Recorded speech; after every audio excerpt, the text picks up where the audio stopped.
It's I'd like to call the meeting to order and introduce our Toastmaster, Vince Bollinger.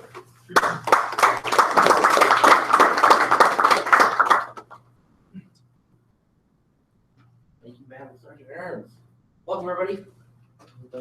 We do have some goodies here. Officer, why don't you stand up and tell us who you are and what brought you here? My name's Josh Nett, here at Bethel University. I'm just getting a lot here, but the goal for me is to better my speaking and just be able to speak more confidently and clearly. So that's it. All right. Well, great to have you.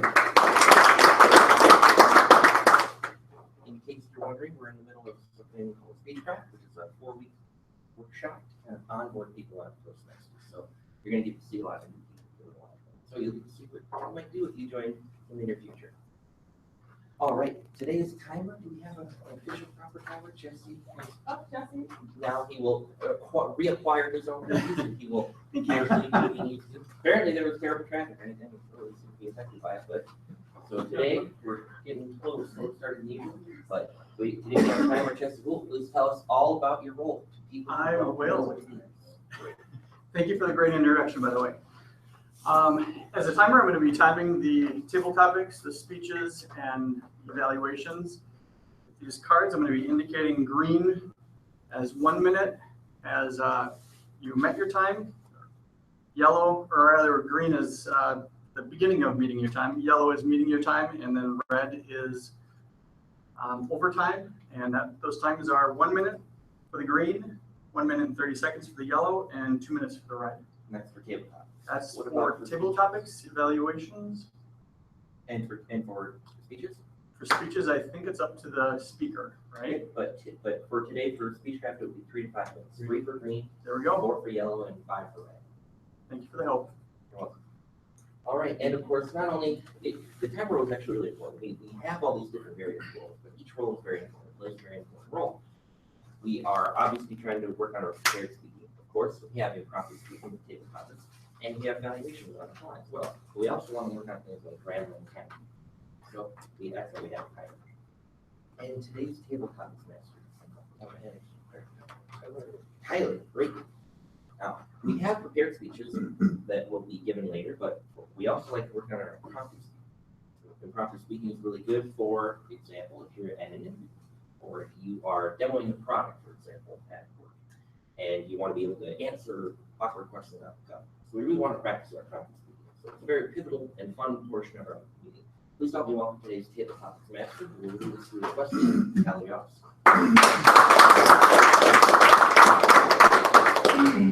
Again, Tyler will be asking only the Speechcraft participants. Only the Speechcraft participants. Correct. Okay, let's see here. You can ask them to raise their hand. Yeah. Who are? Who's the Speechcraft participant? Aaron, that would be you. Oh, no, that's right. That's the first time. So, okay, Rich, thanks for putting your hand up. Tell me all of the uses that you can think of for a brick that don't involve building things, building walls.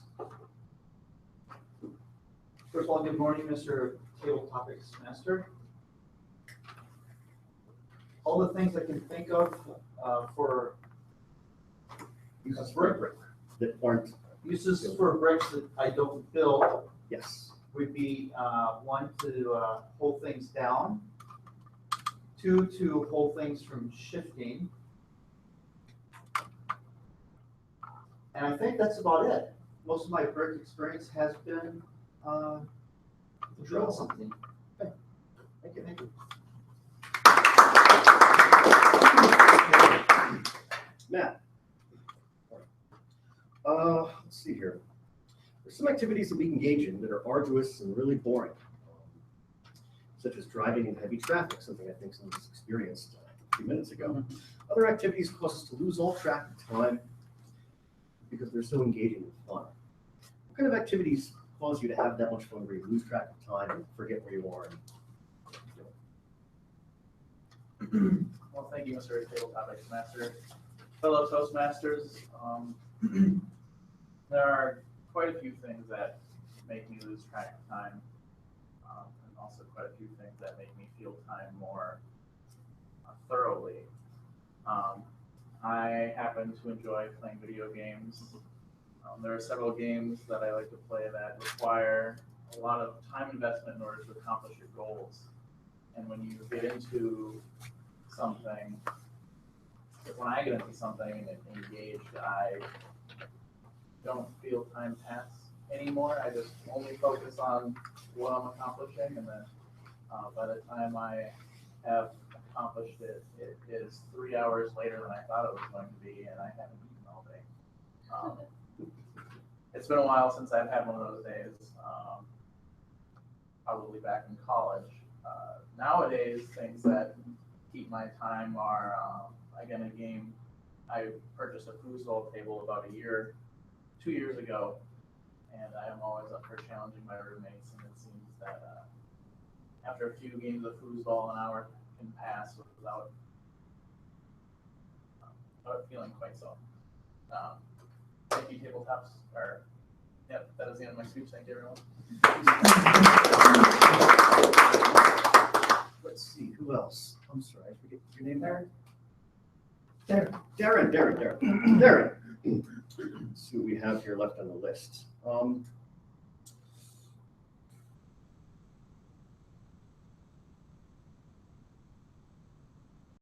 Option making course, where the only graded assignments, your entire grade, is going to be based on short quizzes that are given every week. You can take a course formatted that way, or you can take a course where you have a traditional midterm and final exam. Which of those do you think that you would enjoy more? And which of those do you think would result in greater learning?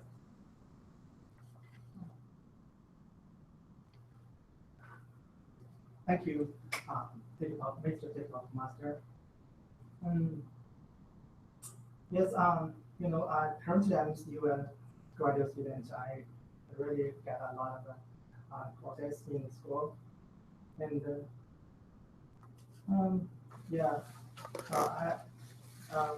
for each courses, I spend a lot of time to prepare the final exams, and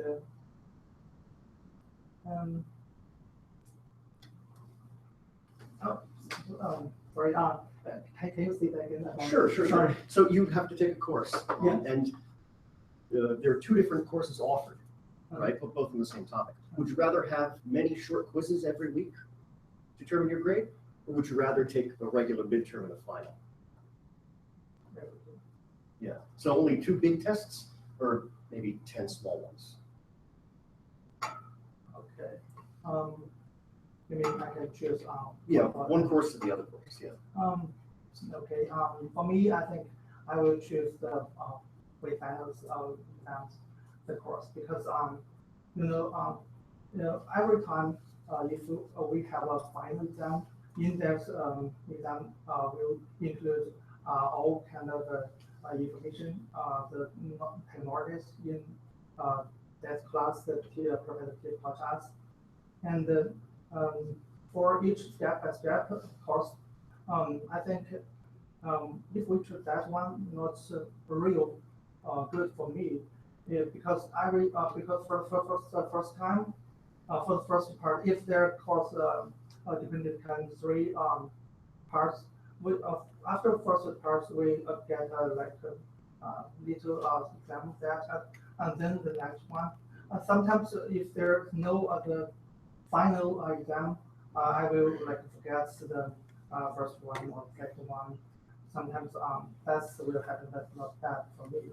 So I will choose this final exam. Thank you.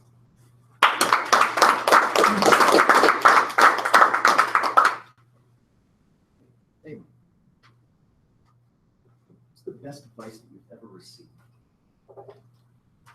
Thank you, Master. What is the best advice I ever received? I feel like that's a potential long discourse because the advice and its relevance depends on the topic and the context at hand. So what may be the best advice, say, about cooking is not necessarily the best advice for debugging. For example, for cooking, the best thing I ever learned was prep first and wash as you go. although the washing part is perhaps still a bit sticky if you ask my husband. But prep as you go, prep ahead of time is useful, and honestly, it's useful in a lot of places, both from a work standpoint and a planning standpoint. Outside of that, I think the best advice is, when in doubt, be polite and say thank you. Thank you very much. I believe that's everyone.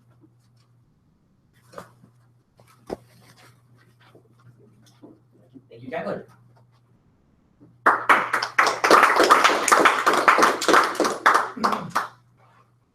Next up are organizing your speeches. Now, first up, Drew was unable to make it. They decided to jam him with a meeting. So we'll move right on over to Rich. Today's first speaker will be Rich, and of course I have a very long-winded introduction for Rich. Actually, I don't whatsoever, but I do believe I sort of cyberstalked you a little bit. And you run a company extremely similar in name to Scott Davis' company, which kind of confused us. We're like, oh, anyway, something about the bank somewhere. Maybe you can tell us a little bit more about it in the future. I believe you're pretty strong Vikings kid as well. So please help me welcome today's first organizer speech, Rich Boomer.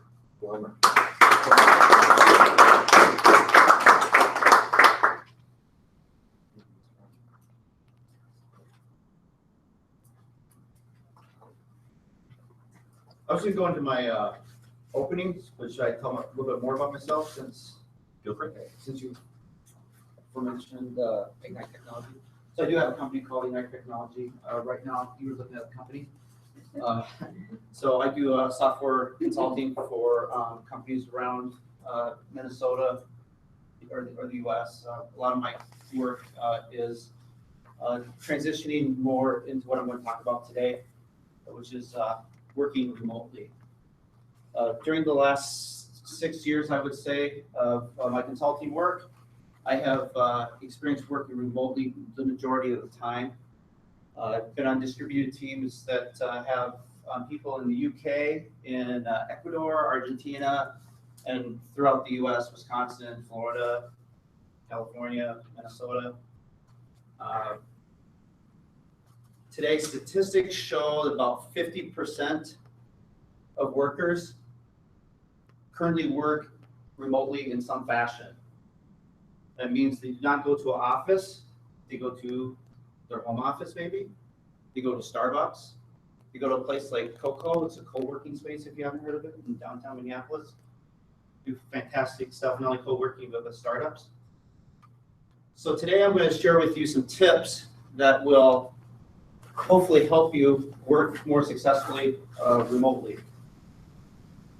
The first tip that we're going to cover what not to do. The first tip is do not do non-work activities. This means that you go to work and I'm going to pull up Netflix and I'm going to get caught up on my favorite show. Well, Netflix is going to be a little bit of distraction. You're probably not going to get much work done. Or you're going to watch that movie while you work, that one that you've just been dying to see, but you haven't had time to. Now, laundry is a little different. Laundry could be an acceptable thing. Throw a load in the washer, throw a load in the dryer, and come back to it at some other time during the day. The second don't, and I can't believe people do this, but do not disappear for a portion of the day or all day without letting somebody know where you are.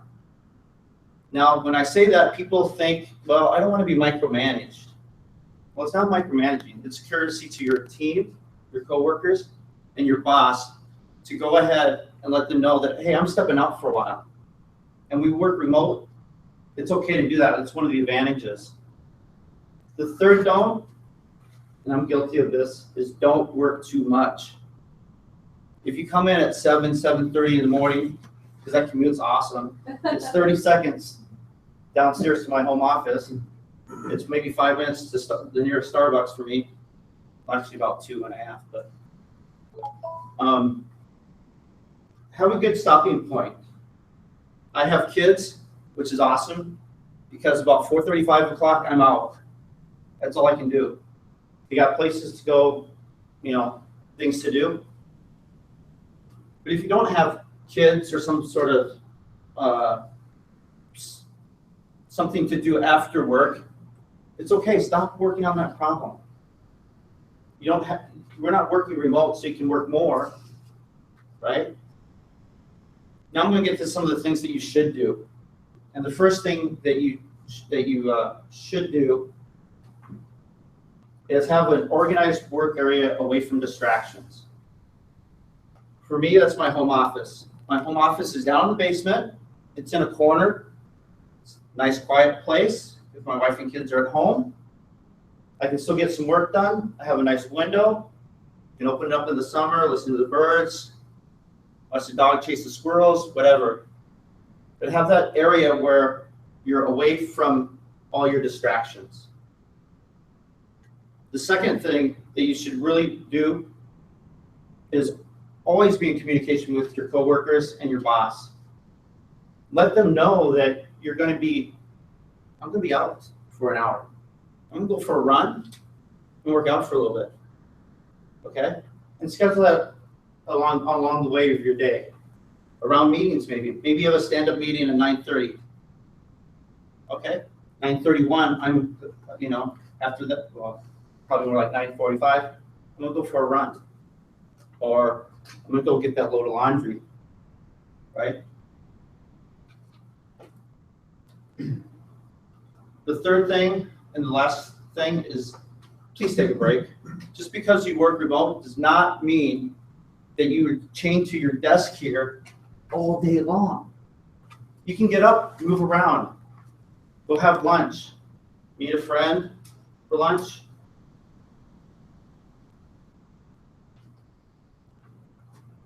Get caught up with your Twitter, what's going on in the world. It's okay to take a break. Take a phone call, make a business call. Get up and walk around.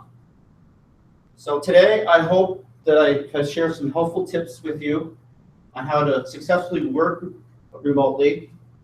And I would love it if you would take these tips and implement them in your experience working remotely. Thank you. Yeah, Rich, aren't you supposed to? Oh, yes. So when you're done with your speech after the applause dies down, you'll be introducing the next speaker, by the way.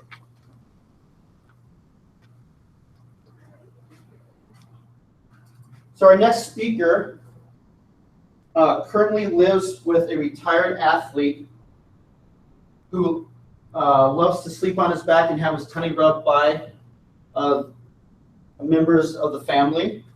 My guess is, since she is here, this athlete did not rake in the millions or billions of dollars that a lot of professional athletes acquire. When she's not reading fiction and religion books, she's adding Python to her repertoire of tools. Every time she travels to Texas, which is very often, it always rains. And this last one, her husband's coworkers are the guinea pigs for her baking experiments. How do I get on that list? So without further ado, please welcome me, Amy I knew I was good. Dugash.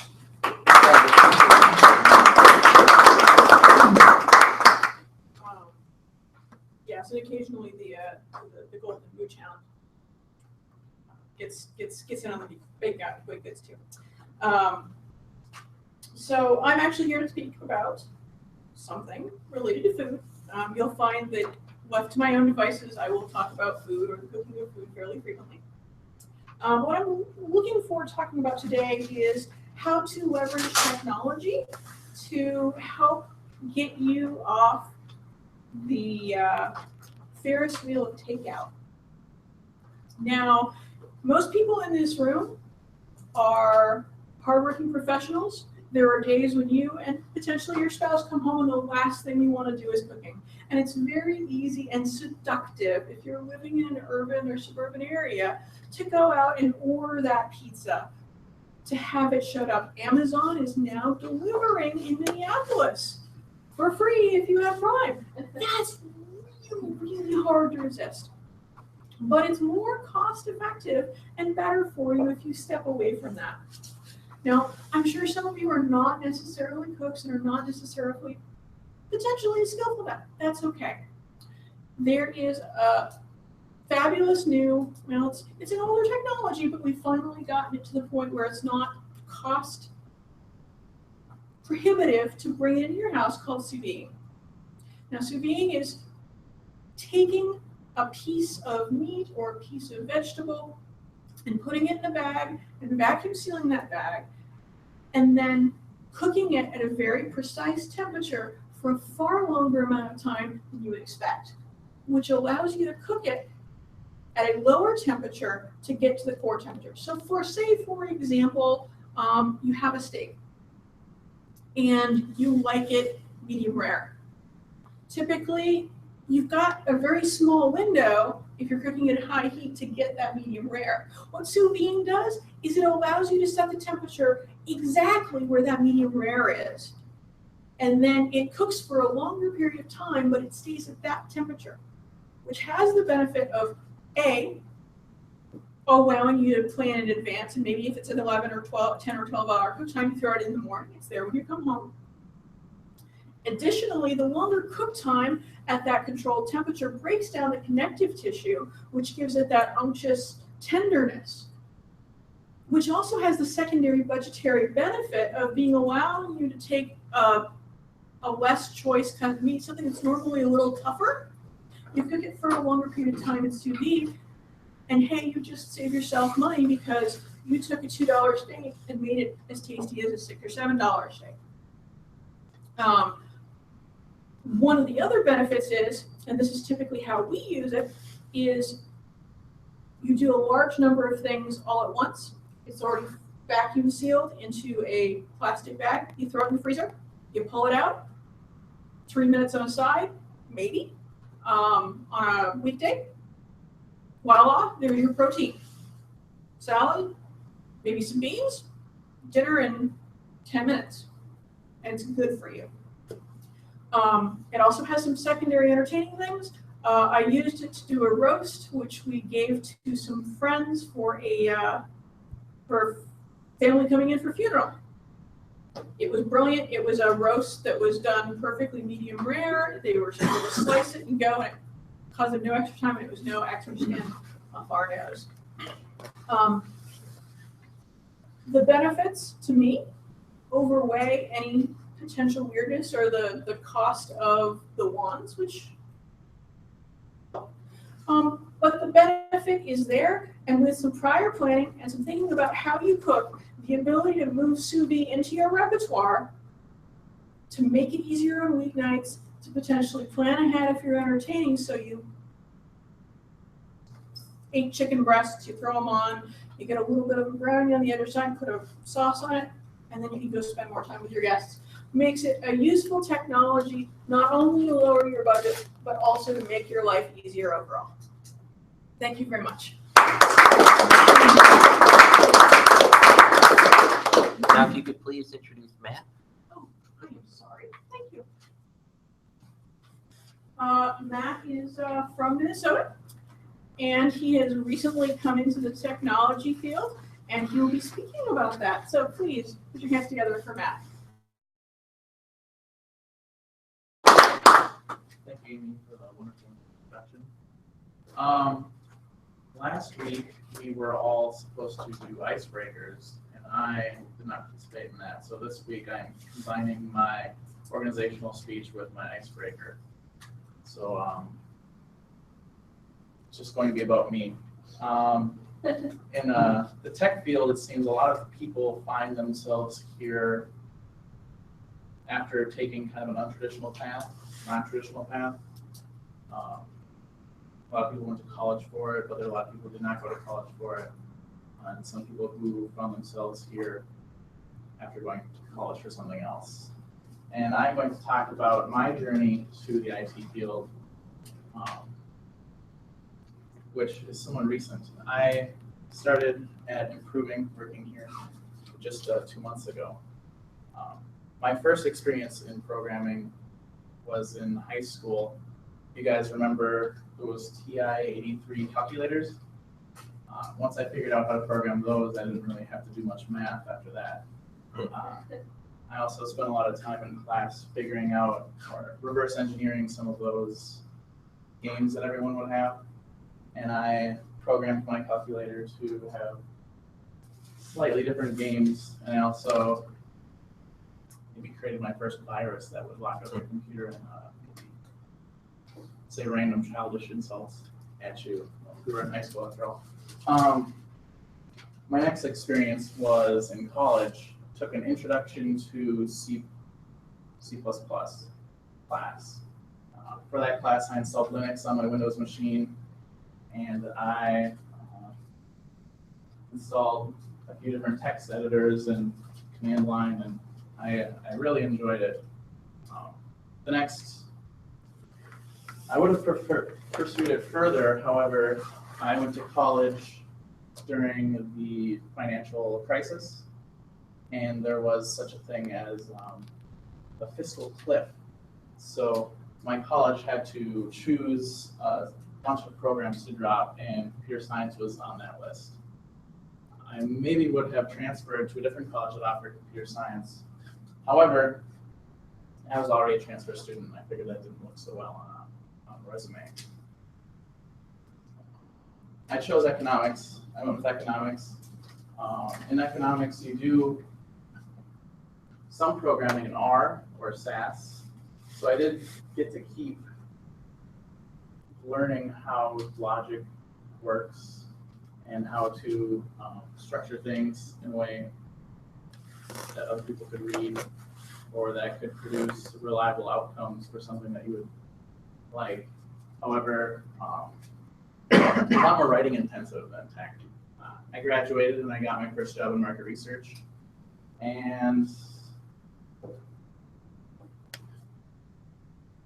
making a survey can be programmatic, but it's not as exciting as having a tough logical problem that you need to think and plan around. After that, I had a job at Wells Fargo that wasn't very mentally stimulating. It was a task that we had to repeat over and over again. Well, there were several tasks. And I found myself a little bored, so I started looking into Excel macros. I'm sure a lot of people here know that or have some experience with people who got started with Excel macros.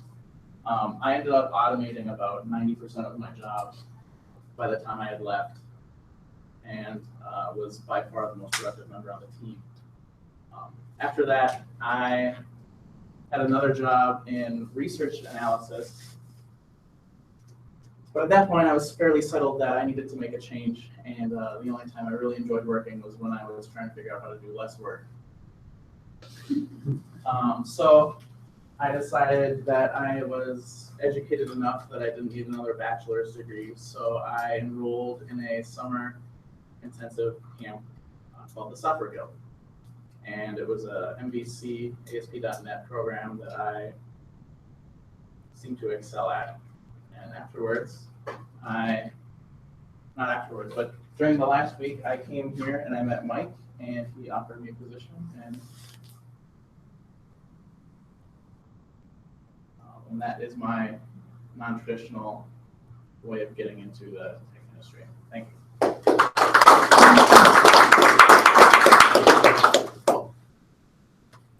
And our next speaker is Darren.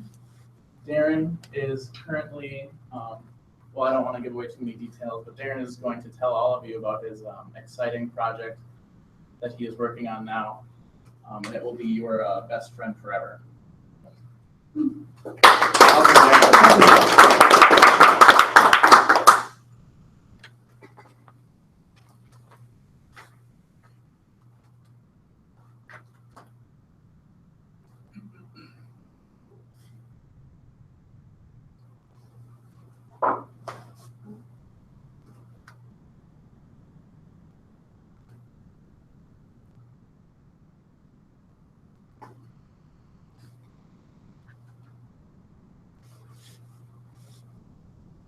Okay.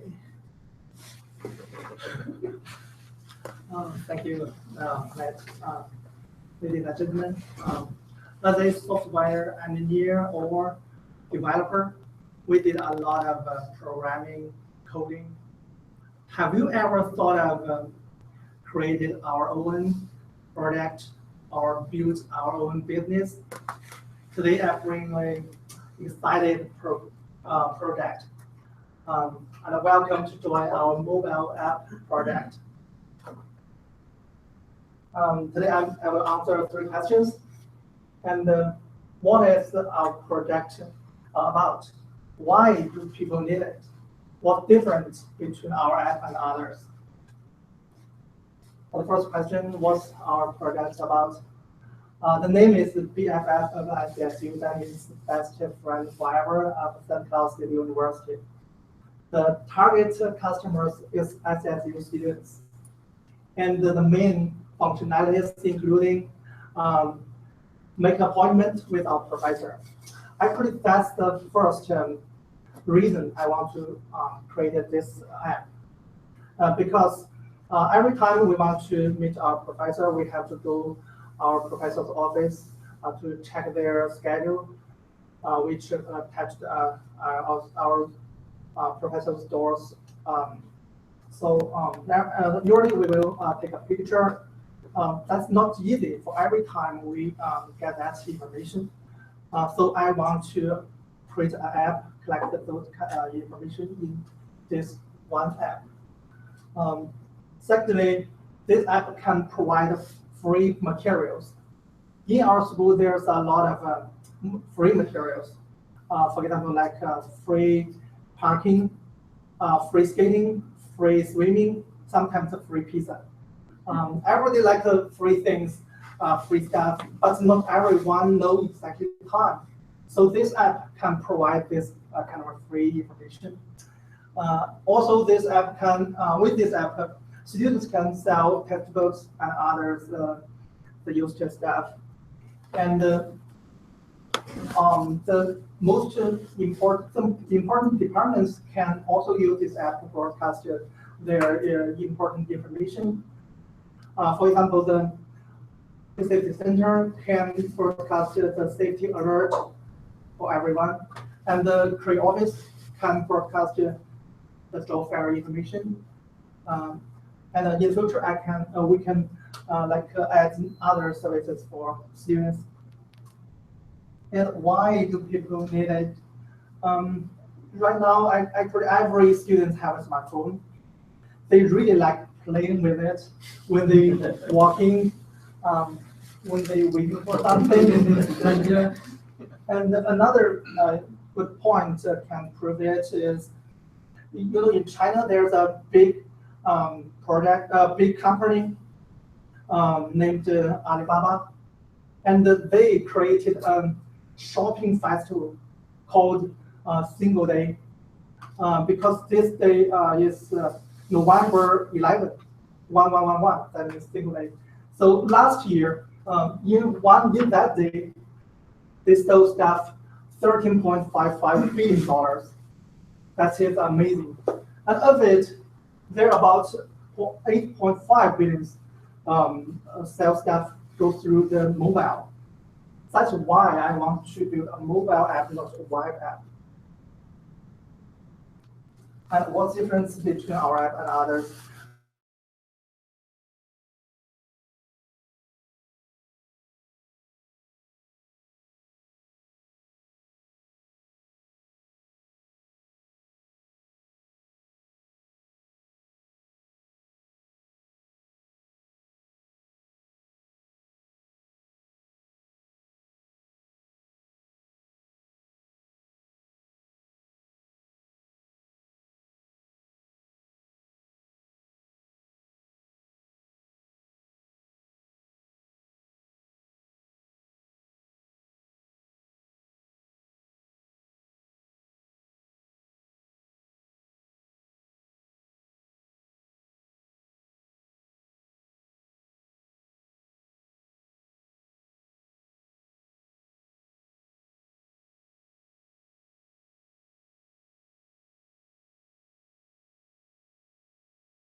I'm gonna focus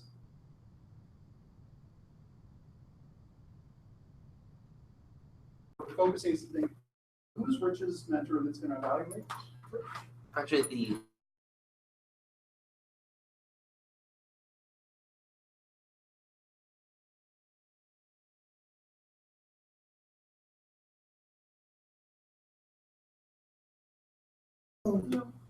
I saw the mentors. I did take notes on each.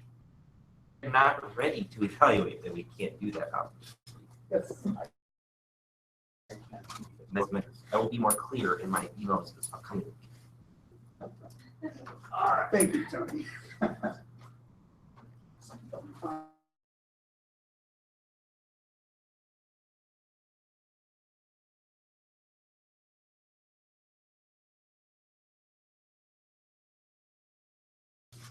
Of working out. That's one of those things that that some of us have a privilege of doing, and there's a lot of pitfalls, as you pointed out. Like one of the first thoughts I had is how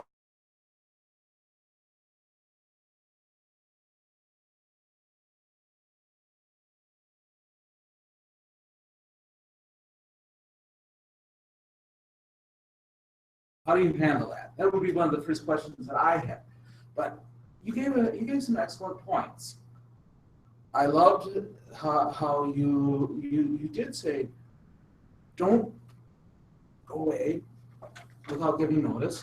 And then as a do is it says, you gave the same point again. So if you're gonna be away, maybe you didn't need that included on both lists. The other thing that I would say, one thing that would make it a little bit better is don't look down quite so much.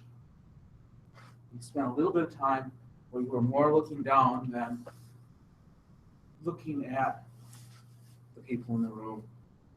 Also, make sure you're looking at everybody. You make eye contact with each person in the room, because that always helps you connect better. But again, you gave a lot of good information, excellent speech. Great to hear how you're coming along. Thank you.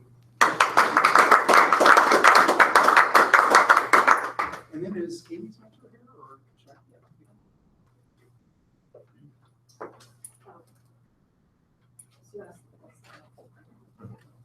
So Amy, you did a great job. I think you come up, you're very natural, you don't appear nervous, you're always smiling, you have great eye contact with the group. I think your topic was super engaging and interesting because people can relate to having meals on the go and trying to plan for things that are easy to do.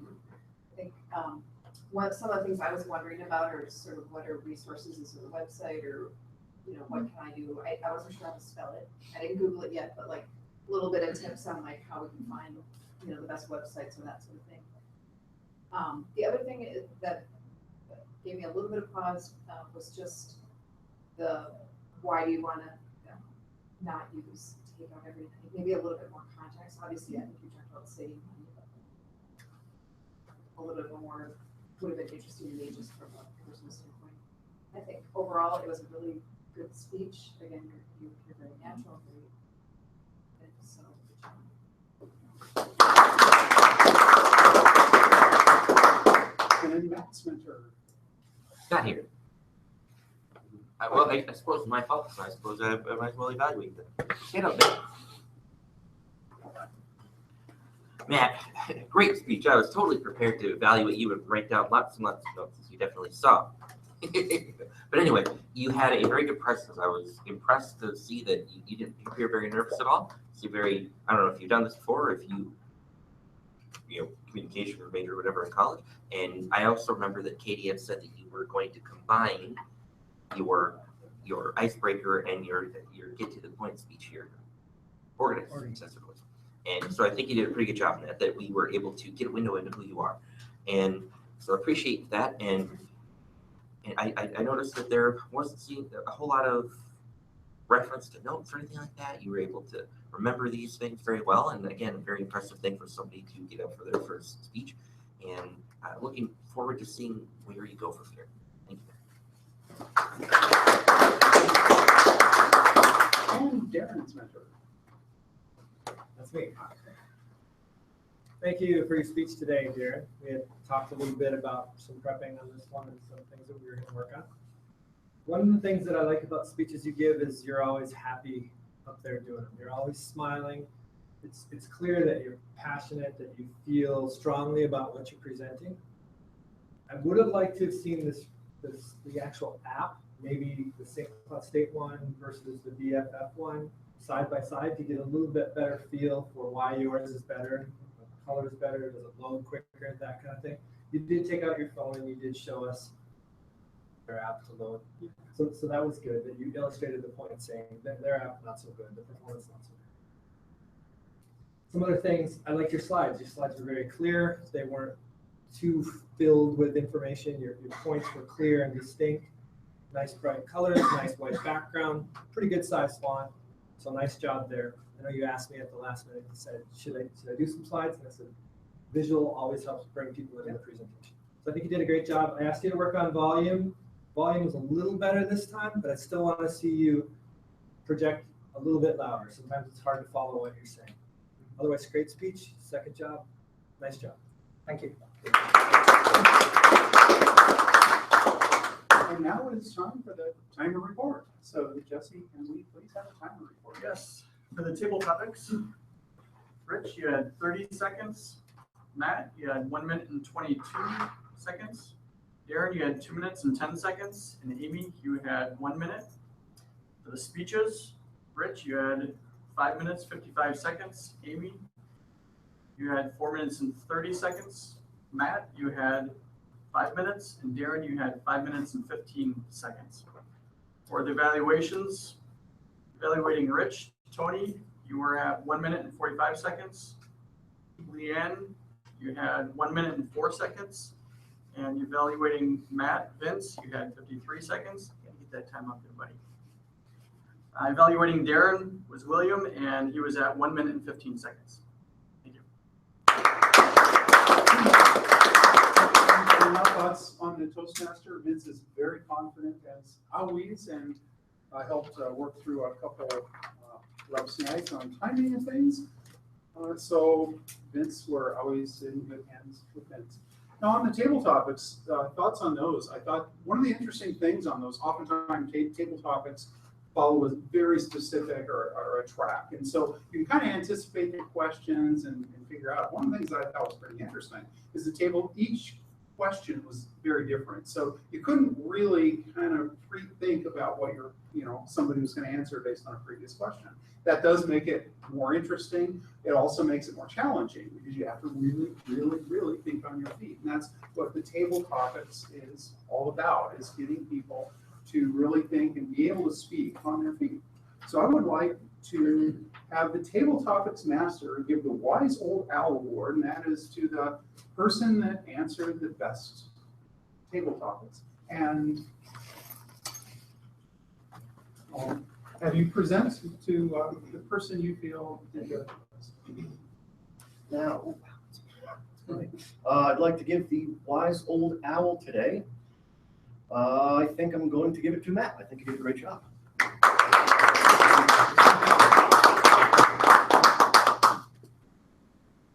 And thoughts on the speeches? These were great speeches. These were Speechcraft. We're learning how to speak. It's a great way to break in a number of speeches, learn some things, and learn a lot of stuff very quickly. And so these are really good for getting used to speaking publicly. And I thought the evaluations, I always love William's evaluation. Every time I hear William do an evaluation, I learn something about evaluations, which is really good. So at this point, I would like to turn the meeting back to our Toastmaster, Vince Bollinger.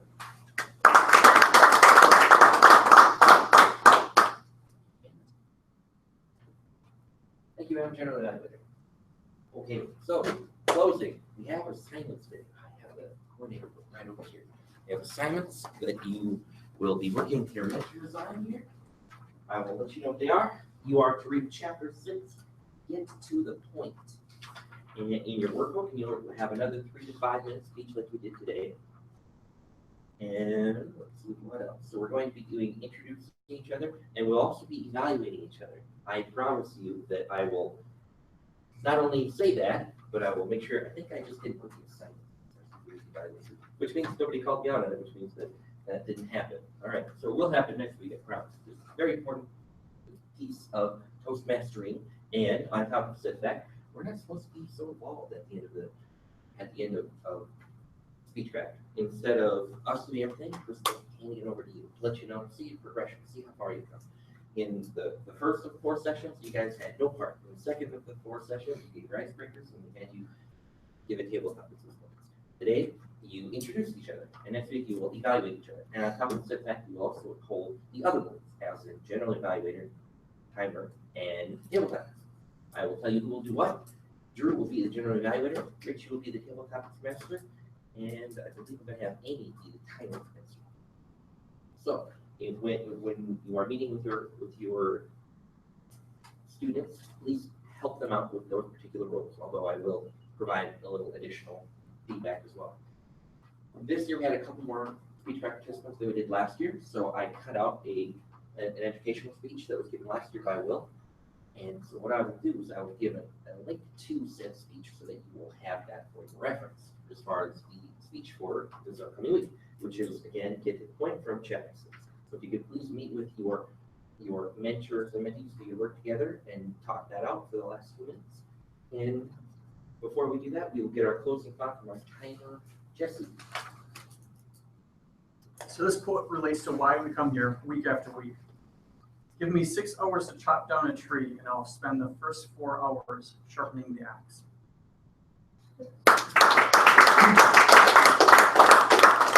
That I will adjourn the meeting, and then please meet each other. So good. I love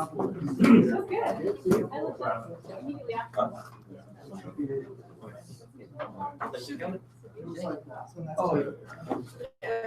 Immediately after. We have a informal, Flexible. It's harder. an informal way of practicing We're going through the That you get a mail, okay, that's it. How do you? I'll transfer. What you're doing is actually in a vacuum sealed plastic bag. Was done. So the immersion circulator that goes in water.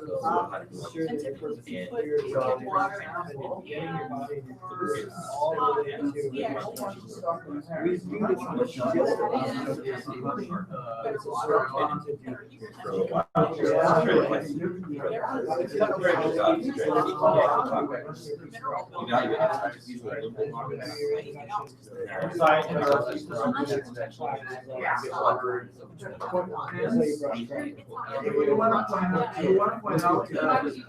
Bring your confident communicator and your speeches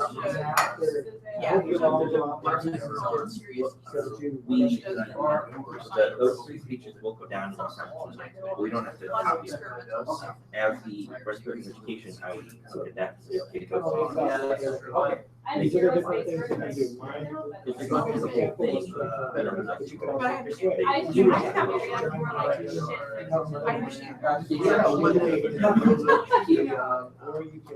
This one's a little hard. I did not realize. I looked at our region that was said it started in September. That one's a little harder.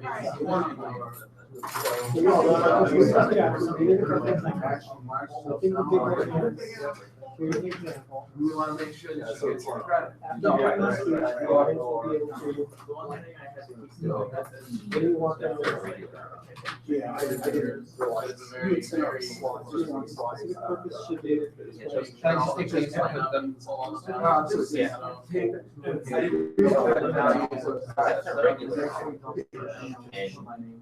That's right after no break. Yeah, you guys are always doing. Yeah, I hold this. Speechcraft, since it has lower stress interaction.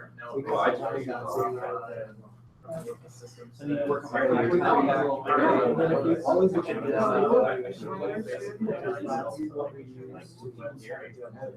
Graphic and stuff. That's it. I've been Yeah. So clearly. That's why you understand. And then you can use this. Did take actual spots for the Yeah, I know you went to.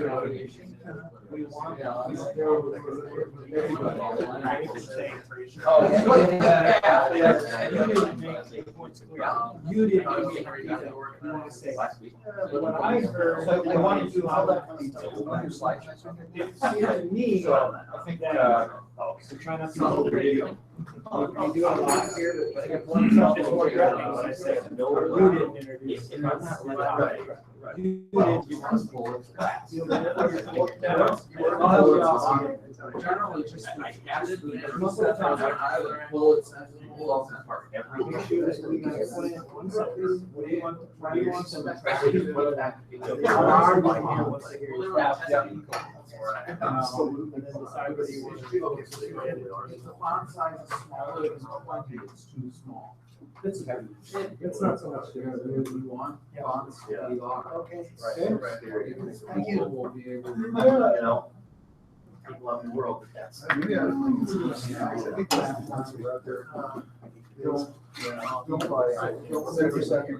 Go ahead. Yeah, you have to return that. Points out. Watching it last summer, it's like, huh? Crotch the old man? Crotch the old man? Yes.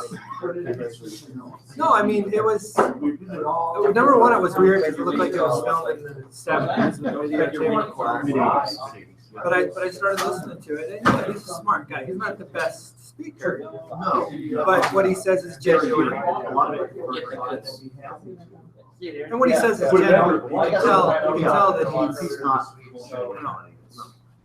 So that's when I said, are you saying this maybe was the status quo from the environment? Yeah.